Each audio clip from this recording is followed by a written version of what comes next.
Today is Mother's Day, and Mother's Day is a great day.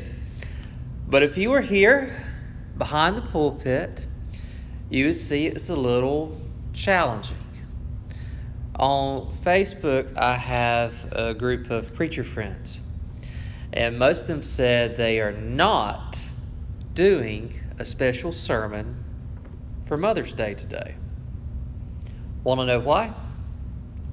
Because Mother's Day is tricky. There's great moms in the pews, but there's also those who have lost their mom. There are those who are trying to be moms, but who struggle with fertility issues.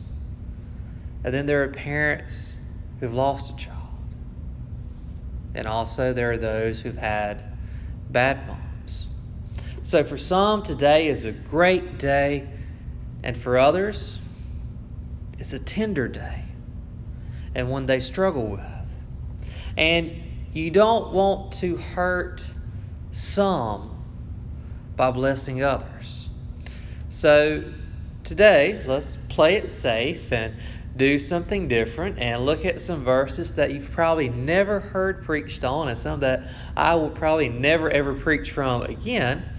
And let's look at the Bible's worst mom, because how can you go wrong with that? Let's go to 2 Kings chapter 11. Last week we were in 1 Kings. Today we're in 2 Kings chapter 11. We're going to read verses 1 through 3. And today I'm reading from the New Revised Standard Version. The reason why is because it's got self-pronouncing text. You'll see why that's so nice in a second. 2 Kings chapter 11. Now when Athaliah, Ahaziah's mother, saw that her son was dead, she set about to destroy all the royal family. But when Jehosheba, King Joram's daughter, Ahaziah's sister, took Joash, son of Ahaziah, and stole him away among the king's children who were about to be killed, she put him and his nurse in a bedroom. Thus she hid him from Athaliah, so that he was not killed. He remained with her 6 years, hidden in the house of the Lord, while Athaliah reigned over the land. So did you follow that? Yes? No? All right, here's the Cliff Notes version in just one sentence. A grandma kills her grandkids. So let's unpack this and try to make it more sense, and then we'll come back and read it again. So let's start with the historical period. This is happening around the middle of the 800 BC era. And the kingdom of Israel is divided into two nations. The northern part is still called Israel, and the southern part is Judah. Ahab is the king. We heard Ahab preached a couple times since I've been here. And Ahab is married to Jezebel. Jezebel grew up in Phoenicia, and there she worshipped Baal. Now, this was a politically arranged marriage, if I can say the word right. Jezebel ends up leading people astray, and she even killed several of God's prophets. And Ahab and Jezebel have children, and one of them is Athaliah. Athaliah marries Joram, who is the prince of the southern kingdom, Judah. Athaliah and Joram become king and queen. And they have a son, Ahaziah, and a daughter, Jehosheba. All right, so when King Joram dies, his son Ahaziah becomes king. And he reigns for 1 year, and then he's killed in battle. And that's where this story picks up. When Athaliah saw that her son was dead, she proceeds to destroy all the royal family. When her grandson should have become king, instead, Athaliah decides to kill her grandkids. Do you see why I'm calling her the Bible's worst mom? You see, she's become her mom in the worst way possible. Remember Jezebel? She killed some of God's prophets. She killed anyone who got in her way. But she never killed her grandkids. Athaliah does. And she does it all for power. All to be the first queen. And she ruled for 6 years because she thinks that she killed all the heirs to the throne. She thinks she did. So I guess the good news for today is that even if you weren't the best mom, you can at least say, I wasn't Athaliah. So let's park our story right here and let's go on a different note. And let's think that if Athaliah was the worst mom of the Bible, who was the best mom? Mary. She was self-sacrificial. She was selfless. She nurtured and loved Jesus, the Son of God. And as we read the Gospels of Matthew, Mark, Luke, and John, we see that you got the birth stories, and then they all skip to when Jesus is 30 and beginning his public ministry. Except there's that one story. Do you remember it? It's in Luke chapter 2. Jesus is 12 years old. And once a year, the Jews went to Jerusalem for Passover. Jesus, Mary, and Joseph lived a 9 days walk north of Jerusalem. So huge groups would make the journey together. They would travel in this large caravan. And Passover would be a week-long celebration. And then when it was over, you'd walk back with your group. And the women walked in one group, and the young children went with them. The men walked in another group, and the older boys walked with them.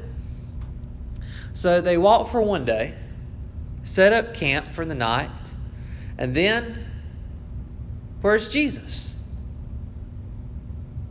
Can you imagine this? Can you imagine losing the Son of God? Can you imagine the guilt? It's another day's walk back to camp. You spend a day searching for him, and then on the third day, Jesus is found in the temple. So what's this show us? That even Mary, the Bible's best mom, wasn't perfect. There's no perfect mom. There's no perfect parents. But at least you're not Athaliah. So Mother's Day is today, and today is a great day to stop and to say thank you. To tell your mom, if you're able, how much you love her, and to try to do something nice for her. But at least, one time in your life, Mother's Day should be focused on forgiveness. And that's the forgiveness that you might need to extend to your mom, or the forgiveness that you need from her. And if we're being really honest, if you're a mom, the forgiveness you need to give yourself. Because you know it, and I know it, we all know it, that when you're a kid, you just can't see some things. You can't see all the stuff that you did wrong. When we're kids, we can't see the things that we did that stressed out our parents, the things that caused our parents to worry.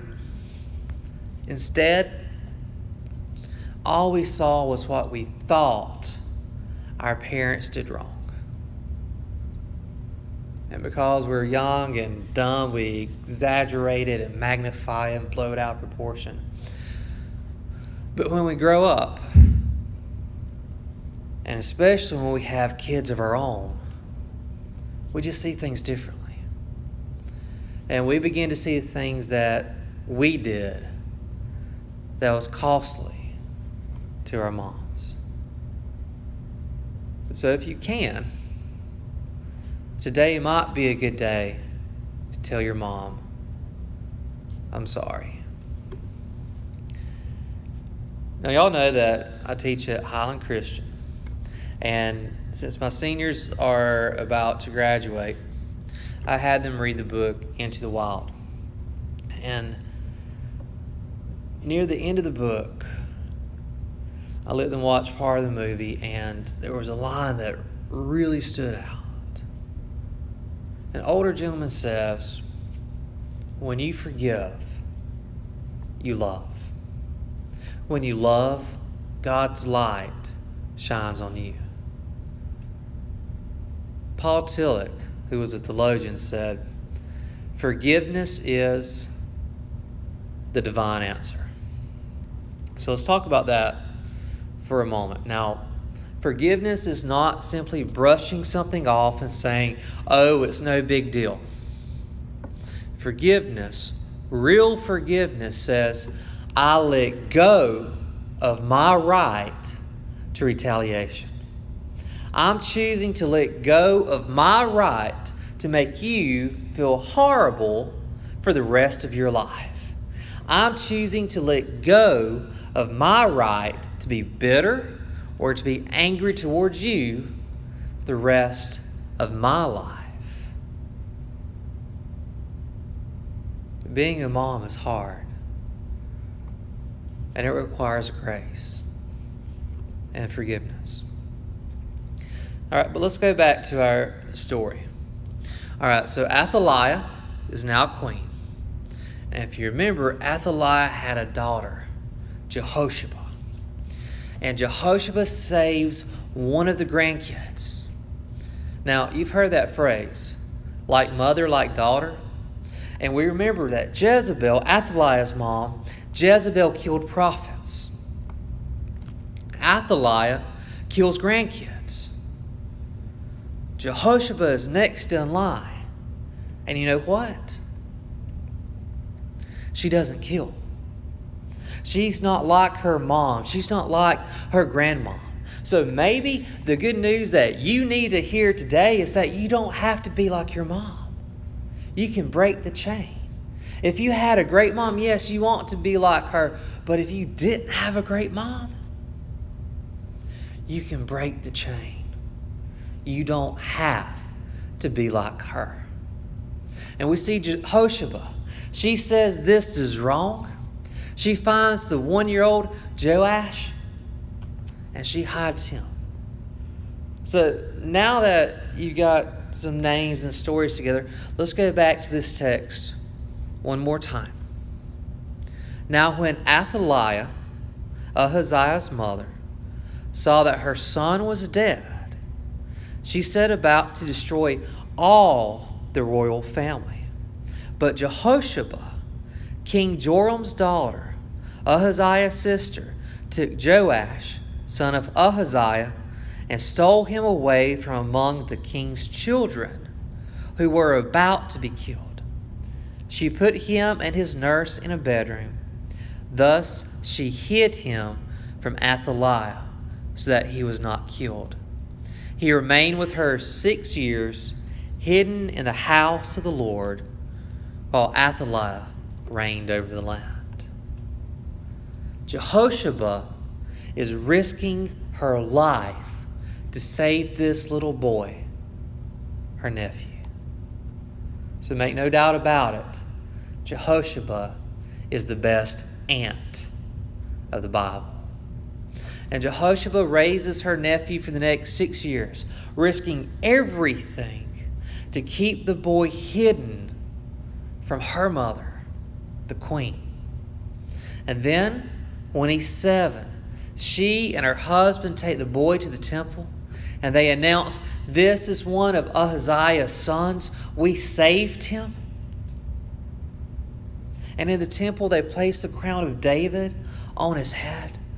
They anoint the boy with oil, and he becomes king of Israel. And Athaliah is overthrown. So when we zoom out and we think, what does this story have to say to us and our lives? There are people in your life who are your Jehoshaphat. There's people in your life, maybe like for Billy Graham, it was his Sunday school teacher. Maybe you have a teacher or a camp counselor or a friend who cared for you and poured into your life. That's your Jehoshaphat. And I want you to understand that not only do you have a Jehoshaphat, you're called to be a Jehoshaphat. There's a child, there's a college kid, there's a younger parent, there's someone who needs you to pour into their lives, to share your story and your wisdom and what you have learned. Jehoshaphats do that. They help others. Whose Jehoshaphat are you? Now, normally, I would end the sermon right there on a point like that. But I also grew up listening to Paul Harvey on the radio. And if you remember, he would say, and now it's time for the rest of the story. So today, let's look at the rest of the story. What happens next? So Joash becomes king when he's 7. And he rules for 40 years. If you read the Old Testament and you read Samuel and Kings and Chronicles, you'll see this is amazing. That someone rules over part of Israel for 40 years. It makes him one of the greatest kings there was. And you know what? He could have grown up to be like his grandmother. He could have grown up being angry at God. He lost his family. He could have been bitter. He could have kept asking that question, why me? But instead, in the next chapter we read, Joash did what was right in the sight of the Lord all his days. So how did Joash become one of the greatest kings? Because of Jehoshaphat. Because someone was willing to take a risk to save him and pour into his life and to show love and grace and mercy. So one more time, I said it a minute ago, I'm going to say it again. Not only do you have people in your life who have been your Jehoshaphat, you're called to be a Jehoshaphat. Who will you help? In the name of the Father, and of the Son, and the Holy Spirit. Amen.